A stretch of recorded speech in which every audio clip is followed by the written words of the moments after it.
Hey, ladies and gents, it's Zem back, and oh, Dougie, what do we got going on here? I don't play tier 10s, right? I mean, I have like fucking almost 30 of these things, but I don't play tier 10s much. I haven't played tier 10s in probably, for the most part, 2 years. Occasionally, if I'm in a platoon with somebody, they want to play tier 10s, I'll play them, but I just, tier 10s have been always one of those things, and it's become worse in the last year or two. With the player base, at least at tier 10, and yeah, I have a hard enough time sitting down and playing World of Tanks anymore. And you think with a guy with 60,000 battles, I finally got burned out. Maybe that's the word for it. But this game right here is one of the reasons, more than anything, why I just don't play it. World of Tanks is getting harder and harder to log back in every night. I might play a few games now and then, but for the most part, it's not easy for me to play World of Tanks much anymore. Frontline has been fun, I'll give you that. I'll play that fucking all night long. But this is, I'm in a Super Conk. This is an all tier 10 matchup. I like this. This is the way it should be. I should be able to shoot at tanks my own tier all game long. I shouldn't have to play with the little guys and whatnot. First target up is the U100. Yeah, let's put you on fire, buddy. And I'm in a nice position here with the Super Conk. And what you see me do here is I'm trying to split the Object 705A from from these guys over here. Trying to keep these guys back. What this doing here is letting this bunch of players right here deal with the 705A by themselves. So pull up in here, and I'm just working my, and this is, like I said, just a little bit of at least strategy-wise, trying to do this. Couldn't pen the U100's turret, but I got him now on the side, and we'll just keep popping shells into him. Pick up the 705A coming through here. U100's looking at me like, oh, what are you going to do, buddy? And we come over the corner, and we put another shell into him. Got him down to a one-shot, and it's looking pretty good. We didn't have a bunch of players end up down here in the town. We got most of the heavies up here, and this is looking like a pretty good spread, other than the fact we're actually down a tank. We have no bat chat. Go figure. Unfortunately, in this game afterwards, I don't run. I'm a vanilla player. I don't run mods, and I usually don't know any clue what kind of teammates I have unless it's by clan. I did kind of learn afterwards that, yeah, I kind of gotten screwed on this. I only had, besides myself, there was only one other player that had above a 50% win rate. So, yeah. 13 players sub 500, and the other team had 7 players over 50%. So, yay for me. So I pull up in here, and I'm working pretty hard here. The Moss finally gets up high enough to shoot me, and yeah, here we are. So the Moss, he's moved up, 705A. The fact that he was faced off against Moss, a Type 5, and an E100, and he still lived out of that, just fucking floors me. But here we are. Trying to get that. Oh, I want. There we go. I wasn't terribly sure if they've. I don't pay attention really to the forums and whatnot. I'm not quite sure if they had fixed that idler problem with the Moss, where you shoot them in the idler, it does no damage. Apparently they hadn't. So yeah, here we are. So 705A, moving up here, and put another shell onto his lower plate. And I'm sitting pretty good. We're actually doing a pretty good job here. The other side is pretty much folded.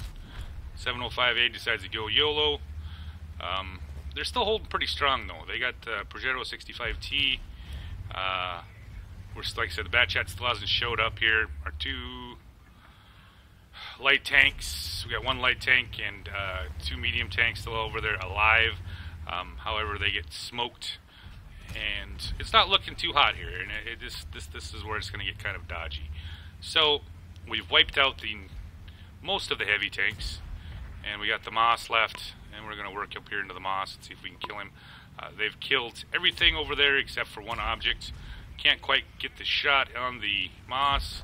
So around the corner I come. Let's see if we can get the side of him and finish him off. Put the shell into him.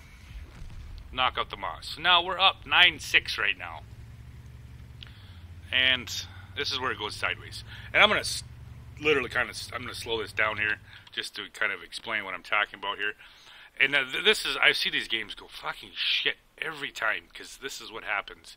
Heavies win, and we have a bunch of mediums to deal with. And they have control of the valley. And we're up here on an open flat plain that easily spotted. And there's really no easy way of doing this. Except for, the only time I've ever seen this, I've lost far too many games because of this current setup here. What happens is people get to the edge over there, they're going to fight, and they just get spotted, and shit on the other side of the map shoots them, and they die, right? And it's a tough situation and a tough map right now for this situation. However, pushing toward the objective is usually not a good idea, because you have to come off the top of this hill down into the objective, and it only takes one tank to keep you lit, and then it's just a shoot fest. Which would be different if it wasn't tier 10, and every one of those tanks over there will be loading 330 plus pen heat rounds, and they don't give a shit what kind of armor you have. So with that said, like I said, we're sitting at 2 tanks here, and I usually, this is kind of typically an issue here, because I don't want, with that many tanks, it's a 33-second win for them if they decide to spawn camp. So you can see there the Object 140 has nailed the Bat Chat 50 ton. So that means that they're almost already to base. So I'm moving over here. I got the AMX M4 with me, and I'm going wide. You'll see the edge of my circle here. I'm trying to keep it right along the edge of that bank there, trying to stay up high. Currently nothing right now has got me had been spotted anywhere close, and I'm heading for that rock right there. It's typically a good place, and that's about the time I pick up getting spotted, and I'm still trying to roll that way just because, you know, reasons. However, the Bat Chat pulls some fucking bullshit RNG, and he's able to hit me multiple times from range. Go figure. The Moss is moving up. I was expecting a little bit of help there, but he kind of stops when he gets close, and unfortunately I'm only able to put a shell into the Object 140. Another one into him, puts him at 459, and I'm kind of caught out in the open. Now this is one of those deals where you didn't expect a tank to show up. You know, in hindsight, I probably should have took it even wider, but like I said, I was in a hurry to get to that corner on the B7 area. I really wasn't expecting the 140 to pop up there. He'd been spotted further over, and like I said, I was not expecting it. In hindsight, once again, you probably should have gone a little bit wider. So, with that said, RE100 has decided to go off the hill and into the cap. 2, 4, 6 mediums that outspots you in every possible way it's not a good place to be. Now he's almost full health, and so I hit the T62A, I put a big chunk into the 140, and I got the MX M4 over here to the side. So I'm backing up, I'm trying to get out of the off spotting range of the far side where the Bat Chat was sitting. I'm going to back up here a little bit here. I'm down to 10 shells, it's not looking good. But yeah, what are you going to do? So the Moss, the Type 5, and the FV-183 are all in not real good positions right there. All it takes is for them to be proxy spotted or lit by the other side, and it's going to be a shooting fest. So the E100, he's finding out the reason why you don't rush into cap. The Progetto 65 down there is currently spotting him, and most likely putting a hurt on him, because the E100 most likely can't see him. That's being a medium. That's typically the problem. Yep, Wheezy 132-1 finishes off the FV-183, and this is why it's dangerous. This is why this doesn't work. So I know there's a 140 down here somewhere, or there's obviously a tank down somewhere, because I just got spotted from this side. So I'm sitting here, AMX 50. Yep, there goes the Object 140. Like I said, once again, it doesn't matter how heavily armored your tank is. It is what it is. So here comes the second part of the video, we currently have the E100 that died in the cap down there. Oh, actually, no, he's still alive. Detroit, 2012.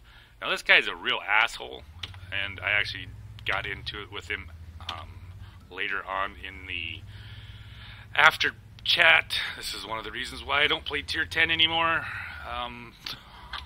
Fuck this guy. Yeah, 14,000 games in that E100 he has. 14 of his 18,000 games is in the E100. Averages 1,400 damage a game.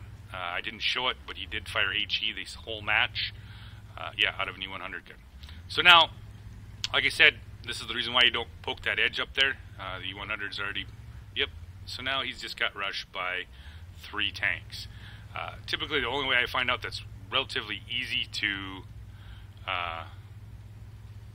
not relatively easy, but the only possible way to win this in this situation is everybody come over here closer to cap, and everybody kind of spreads out from the town north to the AB1 area, and then over to the 867 area, so that you can't get run over like this.